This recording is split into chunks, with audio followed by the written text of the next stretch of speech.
She showed me up already once today. Okay, so can you read? Yes. Okay, that's good, because this, okay. So we're going to do a sonnet together, okay? Oh, yeah. Yeah, okay.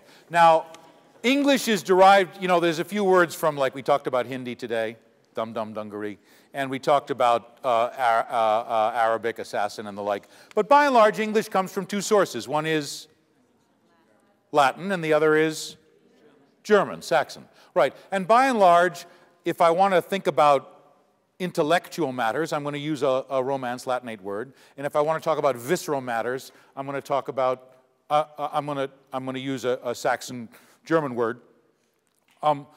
It's a generalization, but it's pretty good. And one of the reasons English is such a great language is because it mixes these two modes of discourse pretty well, about 85-15. You know, it's pretty good. By the way, that's about what Yiddish is, by the way, German and Hebrew. And it's one of the reasons Yiddish, you know, had such a life over so many different areas. Okay? So do you feel intellectual, sophisticated, and articulate? Or do you feel rough, raw, and visceral? Is happy an option? You should be happy about either. You can't get this wrong. Do you want to be rough and visceral, or do you want to be intelligent? I want to be, let's go with rough and visceral. Rough and visceral. Okay, so all you can do is the rough and visceral words, okay? And I'm here to do the intellectual ones. So you need me to be intellectual, and I need you to be rough and visceral. Okay. Okay? And we're talking about how hard it is to say what you're supposed to say to your boyfriend so he'll sleep with you instead of throwing you out in the cold where you're going to get impeached for treason. Okay? You're allowed to have boyfriends. I'm allowed to have... Never mind. Okay, so here we are. We're a team. Ready? Maya's on you. Here we go. Okay?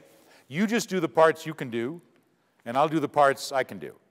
Okay? So right there, that's a place where you're going to need me. So look at me longingly. Help me out here, right? Go ahead. Wait, so I just read it?